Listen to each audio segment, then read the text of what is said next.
현미경 바이블 강의 시간, 오늘은 92번째 요한복음 11장 25절 부활신앙인의 기쁨이란 제목을 가지고 말씀의 은혜를 함께 나누고자 합니다.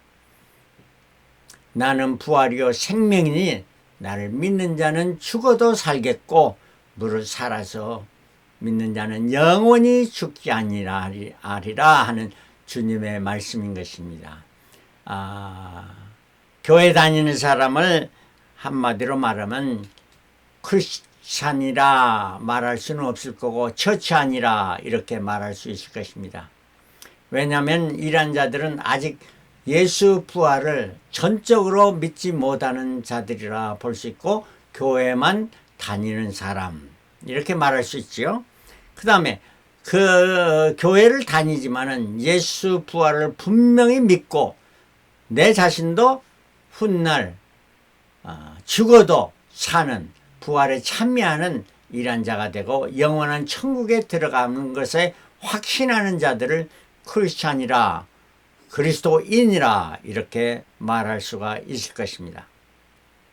성경에 그리스도인이라는 말이 처음 나오는 것은 바로 사도행전 11장 26절에 예수님의 제자 바나바가 사울, 그때 그러니까 예수 믿는 자를 잡아주기로 했던 사울이 담에서 변화한 것을 알고 바나바가 사울을 찾아가서 우리 함께 사역을 하자 해서 안디옥에 데리고 와서 거기에 교회 다니는 사람들을 1년 동안 모아 큰 무리를 가르쳤다 하니까 1년 동안 잘 가르쳐서 교인을 그리스도인으로 만들었다 하는 이런 말입니다. 그래서 제자들이 안디옥에서 비로소 그리스도인이라 일컬음을 받게 되었더라. 내가 그리스도인이라 하는 것이 아니고 다른 사람들이, 옆에 있던 사람들이 예수 교회 다니는 이러한 사람들을 보고 저들이 변화하는 모습을 보고 저들은 참으로 예수 그리스도의 사람들이라 하는 이러한 말을 다른 사람들이 하게 되었다 하는 이러한 말입니다. 그래서 교인과 그리스도인은 이렇게 차이가 있다 이래 볼 수가 있는 것입니다. 예수님에 대한 확신을 가져야 참 그리스도인이 될 수가 있는데 예수님은 어떤 분이셨는가? 요한복음 1장 1절 태초에 말씀이 계시니라. 여기서 말씀이라는 것은 word인데 헬라어로는 로고스라 말합니다. 근데 그 헬라어 원문에는 호로고스, 그 말씀이라 하는 말입니다. 그 말씀이라는 것은 바로 단 하나이기 때문에 이 말씀을 예수 그리스도를 말씀해 주고 있습니다. 그래서 태초에 그리스도 예수께서 계시니라. 그 그리스도 예수께서 하나님과 함께 계셨으니 이 그리스도 예수는 곧 하나님이시라 하는 이런 말씀을 요한이 해주고 있습니다. 그가 태초에 하나님과 함께 계시고 만물이 그로 말미암아 지은 바 되었으니 창조주로서 예수님께서 계셨고 지은 것이 하나도 그가 없이는 된 것이 없느니라 말씀합니다. 요한복음 1장 12절에는 영접하는 자, 그 예수를 영접하면 마음에 영접하는 그 이름을 그리스도를 믿는 자들에게는 하나님의 자녀가 되는 권세를 주셔서 하나님의 자녀가 됐다 하는 말입니다. 이는 혈통으로나 육정으로나 사람의 뜻으로 나냐고 인간적인 그 뜻으로 나지 않냐고 오직 하나님께서 난 자들이니라. 이렇게 된 것은 내가 믿습니다. 내가 믿고 그리스도인이 되겠습니다. 내 뜻과 의지로 되어진 게 아니라 하나님께서 성령을 통해서 우리로 믿게 하셨다 하는 이런 말씀입니다. 그러니까 우리가 참 그리스도인은 물론 내가 믿습니다 하는 고백도 있어야 되겠습니다. 그것 고백마저도 내가 한 것이 아니고 하나님 성령이 나로 하여금 믿게 하셨다 하는 이러한 말씀입니다. 이게 바로 참 그리스도인입니다. 그 예수를 바로 알게 된 자들이라 하는 이런 말씀입니다. 그리고 그 예수님은 십자가에 달리시기 전에 이 땅에 오셨을 때 제자들에게 자기가 죽임을 당한 후에 3일 만에 부활하리라 이라가 말씀을 예고하신 것이 3번 있었습니다. 마태복음 16장 21절, 마태복음 17장 23절, 마태복음 20장 17절에 3번 예언해 주는데 이 마태복음에만 3번 나타나는 마가복음에도 3번 나타나고 누가복음에도 3번 나타납니다. 그래서 분명히 이렇게 확실히 예언해 주셨습니다. 그 예언대로 성금요일에 예수님께서 십자가에 달리시고 우리의 모든 죄를 담당하시고 피 흘려 흠없는 피를 흘려 구속사를 완성하시고 3일 만에 첫 부활 새벽에 무덤에서 부활하셔서 부활의 첫 열매가 되셨습니다. 사도행전 1장 3절에 해 받으신 후에 또한 저에게 확실한 많은 증거로 친히 부활하심을 나타내사 40일 동안, 그러니까 부활 후 십자가에 달리신 후 40일 동안 이 땅에 계시면서 저에게 보이시며 증거해 주시고 하나님의 나라의 일을 말씀하셨다, 가르치셨다 하는 말씀입니다. 그래서 이러한 그 가르침을 받게 되었습니다.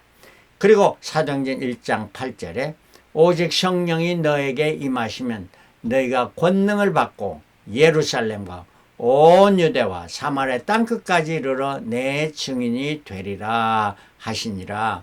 예수님께서 마지막 승천하시기 전에 하신 말씀입니다. 땅끝까지 이르러 내 증인이 되리라. 내 증인이 되라 말씀하신 것이 아니고 되리라 수동적으로 나타나는. 왜 이랬습니까? 우리가 예수를 믿는 것도 예수님이 성령으로 우리를 믿게 하셨고 우리가 증인이 되는 것도 내가 증인이 되겠습니다 하는 거예요. 베드로가 예수를 내가 죽기까지 따르겠습니다 3번 부인했지 않습니까? 그러한 베드로를 결국 변화시키고 끝까지 순교까지 나아가도록 하신 분은 누구십니까? 예수님이시고 우리 성령님이십니다.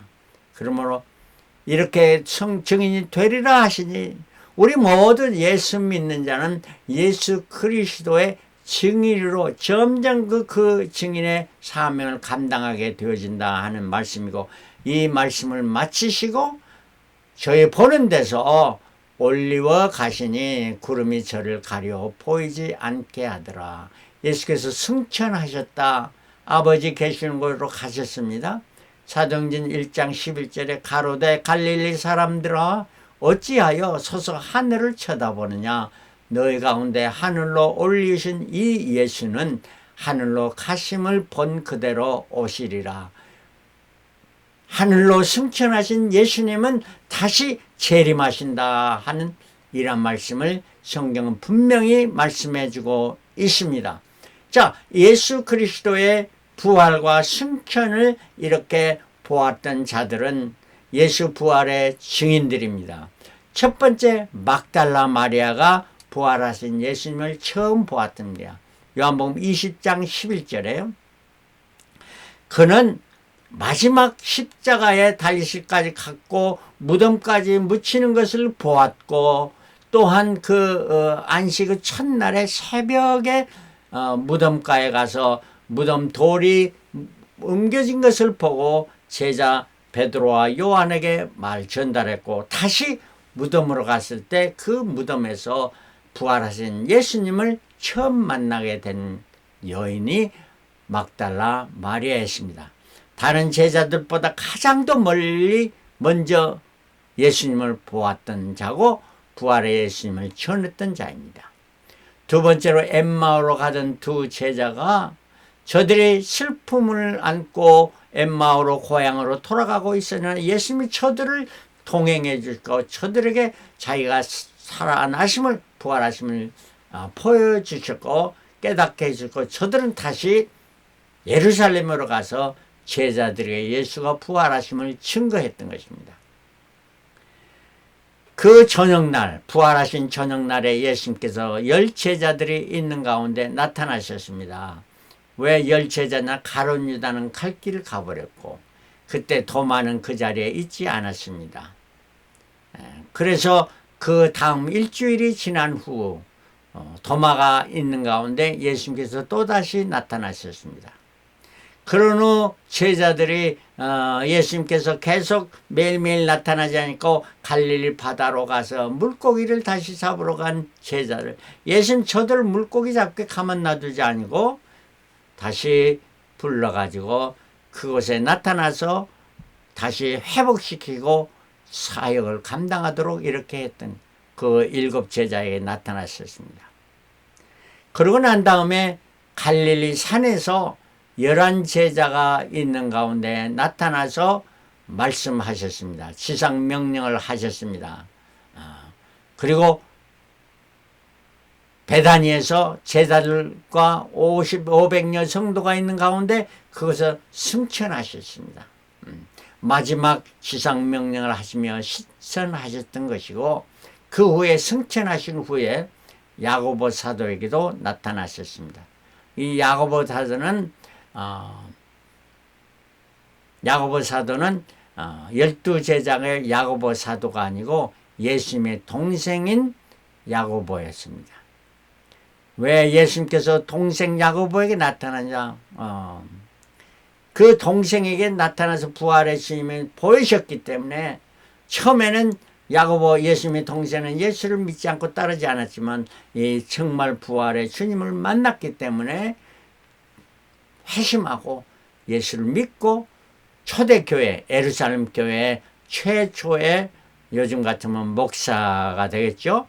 아니면 그 교회의 지도자가 되었던 것입니다. 오히려 베드로보다 야고보 예수님의 동생인 첫 제자가 되었고 그 후에 사도 바울에게 다메섹 선상에 예수 믿는 자를 죽이러 가던 사도 사울이었죠. 그 사울에게 예수님께서 나타나서 그 사울을 바울로 변화시키시고 정말 위대한 사도 바울을 만드셨어요. 이러한 주님의 제자들이 부활의 증인이었던 것입니다. 예수님의 부활의 증인이었던 것입니다. 자, 이토록 해서 예수님께서 부활하심을 분명히 당시에 사람들에게 육안으로 보여주셨고 나타나 주셨던 것입니다. 그러면 우리가 이제 믿음으로 듣고 이제 우리는 그리스도인이 되는데 참 그리스도인이 되려면 어떻게 하느냐? 말씀을 듣고 교육을 받아야 합니다.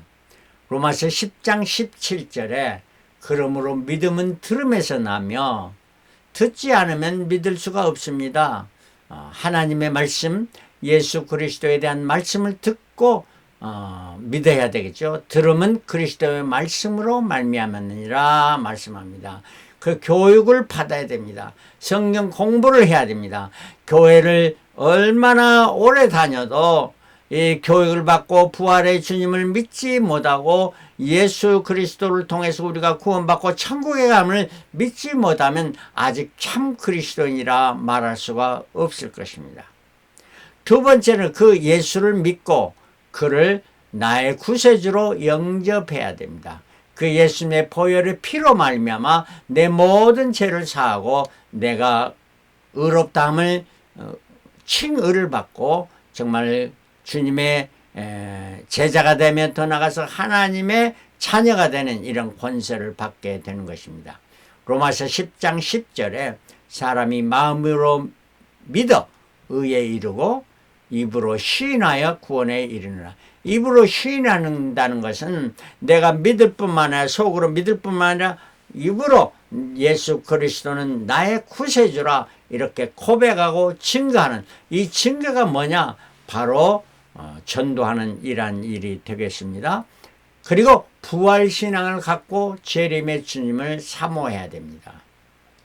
아무리 교회 다닌다 해도 아무리 믿는다 해도 부활의 신앙을 갖지 못하고 재림의 주님을 사모하지 않고 재림이 없다 아니면 심판이 없다 이렇게 하는 것은 참 그리스도인이라 할 수 없는 것입니다. 그래서 계시록 22장 20절에 이것을 증거하신 이가 그러니까 계시록의 모든 증거는 예수 그리스도의 증거이십니다. 그이가 예수님께서 가라사대 내가 진실로 속히 오리라 하시거늘. 그 계시록 성경의 제일 마지막 장에는 3번씩이나 내가 속히 오리라, 내가 속히 오리라, 이 마지막 22장 20절에 예수께서 내가 진실로 속히 오리라 이렇게 말씀하신 것입니다. 그러니까 성도들이 아멘 주 예수여 오시옵소서, 마라나타 예수님 어서 오십시옵소서 하고 이렇게 기다리는 것에 참 그리스도인이라 하는 이란 말씀입니다. 여러분 참으로 참 그리스도인이 되셨습니까? 아직도 교회에 나가는 것으로 기치고 있다면 정말 예수를 믿고 나의 구세주를 믿을 뿐만 아니라 부활신앙을 가지고 나의 부활의 참여함을 믿고 재림의 주님을 사모하며 살아가야 될 줄 믿습니다. 부활신앙은 뭐냐? 갈라디아 2장 20절 내가 그리스도의 십자가에 못 박혔나니 그런즉 이제는 내가 산 것이 아니고 오직 내 안에 그리스도께서 사신 것이라. 이제 내가 살아가는 것은 내 주장대로 내 좋을 대로 내 것이 아니고 내 안에 예수 그리스도 성령님께서 성령 하나님 예수 그리스도께서 또 나를 다스리시고 주관하셔서 내 마음대로 아니고 내가 육체 가운데 사는 것은 나를 사랑하셔서 나를 위하여 자기 몸을 버리신 하나님의 아들 예수 그리스도를 믿는 믿음 안에서 살아가는 것이라. 그래서 믿음으로 시작하고 믿음으로 살아가고 믿음으로 마치는 이 인생의 삶을 살아가는 자를 새 사람이 되는 거고, 바로 베드로전서 1장 13 예수 그리스도의 죽은 자 가운데서 부활하심을 말미암아 우리를 거듭나게 하사 산 소망이 있게 하시며, 거듭났다는 말은 born again이라는 again 했다 하는 이란 말씀입니다. 거듭났다. 산 소망이, 이 거듭난 자들만이 산 소망이 있게 된 것입니다. living hope. 죽은 소망이 아닙니다. 우리의 살아있는 소망. 믿음은 바라는 것들을 실상이요 보지 못하는 증거를 가진, 보지 못한 것을 증거를 가진 이러한 자들, 부활의 증거를 가진 자, 이러한 자들이 바로 우리 산소망의 사람들이라 하는 이런 말씀입니다. 그러므로 부활신앙에는 어떤 자나, 데살로니가서 1장 3절에 너희 믿음의 역사와, 우리가 믿는 가운데 역사가 나타납니다. 우리 삶에 정말 안 될 것 가도 잘 되어지며 병든 자는 나음을 받고 또 우리의 생각이 바뀜을 받고 가장 더 어려운 가운데 극복하고 이겨내는 믿음의 역사, 사랑의 수고, 사랑은 땀 흘림이 있습니다. 사랑은 뭡니까? 희생이 있어야 됩니다. 사랑한다 하면서 희생이 없는 건 참사랑이 아니죠. 참사랑의 수고가 있어야 되고 내 것을 헌신하며 남을 돕는 이러한 헌신, 우리 주 예수 그리스도의 소망의 인내, 인내를 끝까지 갈 수 있는, 충성할 수 있는 것은 우리에게 소망이 있기 때문이다. 어떤 소망입니까? 부활의 소망입니다. 첫 천국의 소망입니다. 이러한 소망이 없는 자는 인내가 있을 수가 없습니다. 우리는 끝까지 인내할 수 있는 것은 우리에게 소망이 있기 때문입니다. 우리 하나님 아버지 앞에서 쉬지 않고 기억합니다. 항상 우리가 살아가면서도 내가 하나님 앞에서, 바로 코람데오 주님 앞에서 이런 삶을 살아가야 됩니다. 그리고 요한복음 16장 22절에 지금은 너희가 근심하나 내가 다시 너희를 보리니, 다시 본다면 재림하신 주님을 우리가 만나게 되는 것은 너의 마음이 기쁠 것이요, 그때는 정말 기쁨이 충만하고 너의 기쁨을 빼앗을 자가 없느니라. 우리의 소망 중에 이제 재림의 주님을 만날 때 우리는 기쁨이 충만할 것이고 우리의 기쁨을 어느 누구도 빼앗을 수 없는, 인내하며 소망했던 이런 모든 것이 눈물이 배는 기쁨이 되고 찬송이 되고 감사가 또 감격의 삶이 되어지게 될 것입니다. 로마서 5장 3절 다만 이뿐 아니라 우리가 환난 중에도 즐거워하나니, 환난 어려운 가운데서 즐거워합니다. 왜 그럴 수 있습니까? 우리에게 부활의 소망이 있기 때문에 저 천국에 영원히 주님과 함께하는 믿음, 소망, 사랑 이 세 가지 항상 있을 때는 그중에 제일은 사랑이라 주님과 함께 그 사랑의 교제를 만으로 영원히 기쁨을 누리는 이러한 삶이 있기 때문이고, 환난은 인내라. 어떠한 어려움을 있더라도 우리가 인내하게 된다는 말입니다. 인내는 연단을, 인내를 한 번 하는 게 아니라 계속 여러 번 있을 때마다 우리를 단련해서 아주 강건한 신앙으로 만들어서 그 연단을 통해서 소망을 이루는 줄 압니다. 이렇게 소망을 이루게 된다 하는 말입니다. 부활신앙은 잘 어떠한 역경 중에서도 기뻐하고 즐거워하십니다. 그래서 이러한 자는 항상 기뻐하라. 쉬지 말고 기도하라. 범사에 감사하라. 범사 기쁠 때나 즐거울 때나 어떠한 상황에서도 하나님께 감사, 구원의 하나님께 감사하며 찬송하는 이러한 자가 되어진다 하는 이런 말씀입니다. 저와 여러분들은 소망 중에 기뻐하며 즐거워하며 영광의 주님을 만날 그날을 사모하면서 기다리면서 우리의 달려갈 다 마치고 주님 앞에 나아가 영광 받는, 영광을 누리는 저와 여러분들이 다 되시기를 그리스도로 축원합니다. 할렐루야 아멘. 할렐루야 아멘.